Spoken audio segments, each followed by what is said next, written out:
Hey everybody, welcome back to the Turnout. I am your host, Aloy. Don't forget to follow us on usaaudiences.com for special event and movie screening invites for as soon as this whole virus is kind of gone and everything. And you know, Charmed is kind of a special show. I've been able to kind of dive into each episode of this second season, because I didn't even start it until after the first season was already done, but we've been able to kind of put this show under a microscope and kind of critique each and every move that it's made along the way. And it just actually jumped onto Netflix, so now you can watch the first and second season. It was kind of crazy because somebody said, hey, isn't this on Netflix? And I'm like, no, why would it be on Netflix? It's the second season. Why would it be on there so fast? They're like, it is on there, dummy. And I'm like, oh, wow.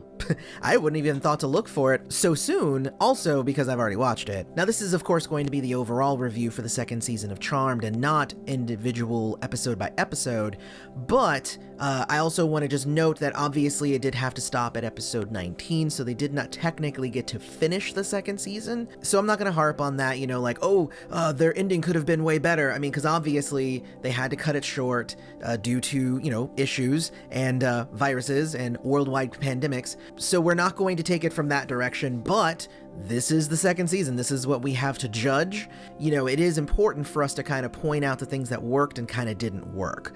I think the first thing I'm going to do is I'm going to go over the things that I thought worked really well, and then I'll hit some of the things that possibly I did not enjoy that much about this season. Now, the first thing I like most about the second season of Charmed, and I think that I do like it overall better than the first season of Charmed, and I think it's because it is more of a departure from the original source material.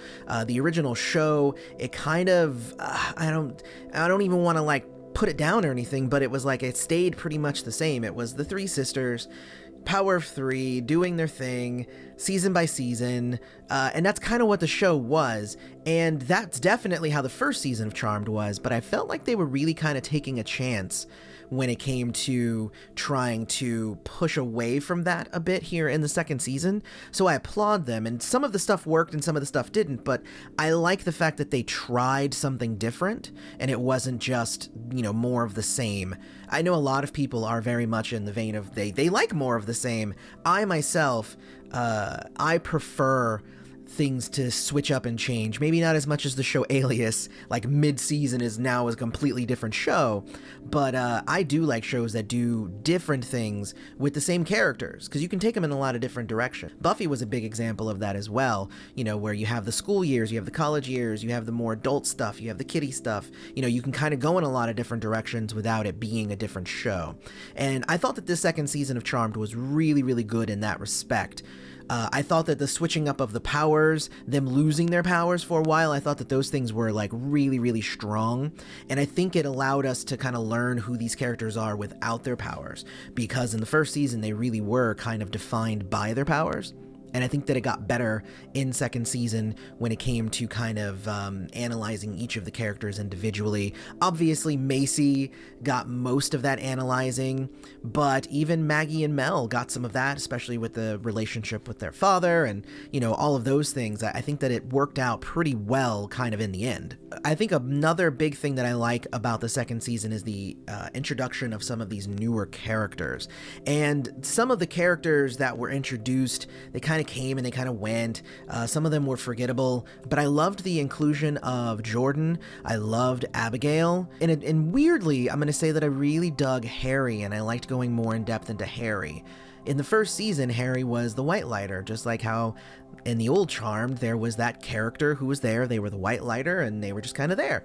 But I really like the fact that they delved deeper into not only Harry, but also what it means to be a White Lighter and how they're created and all of these things. And these characters became not only reoccurring, but actually kind of important to the plot. So I did enjoy the inclusion of these characters. Now, I guess we'll go ahead and shift over to the negative stuff, because I'm pretty sure that that's pretty much all of my positive stuff. But the negative stuff is also kind of part of the inclusion of new characters, in that I think there were too many. I think there were too many characters that were introduced. Kat is an example of a bad introduction of a new character.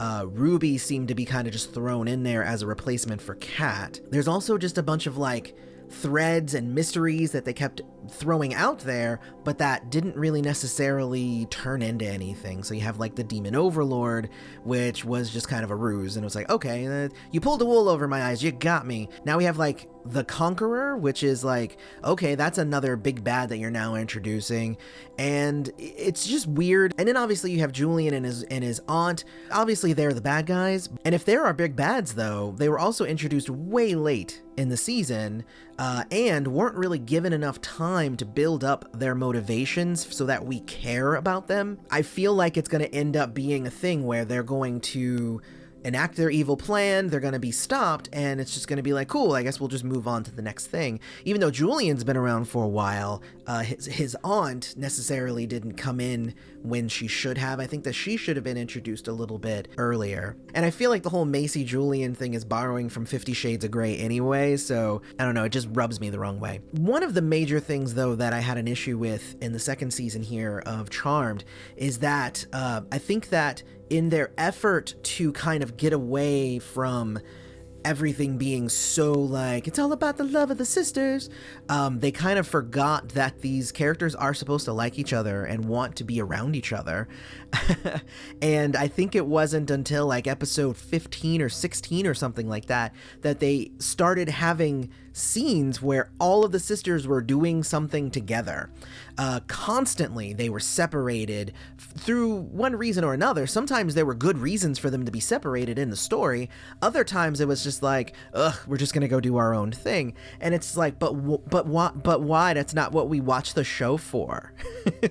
Give us what we watch the show for, and we will continue to watch the show. I don't think that that's too much to ask. Here's the thing though about the second season. I say that I like it more than the first season, but also the first season was a little bit more cohesive, had a little bit more direction. The second season really did kind of seem to just be kind of throwing as much stuff at the wall and seeing what would stick. Really trying to work really hard to get this whole Macy thing off, but of course they kept throwing out these things of like, oh, there's Julian, oh, there's Abigail, and you know, like they're gonna stand in the way of Macy, but like we all knew that it was heading in that direction. It was pretty obvious. Even if I railed against it, that was more just me wanting to be contrary because I like things to not be predictable.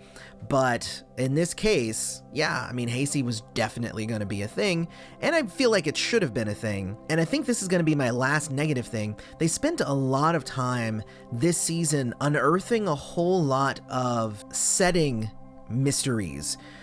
We did get to learn a little bit about the white lighter, dark lighter process. We got to learn a little bit about how the elders were formed. We got to learn a little bit more about how demon society is structured.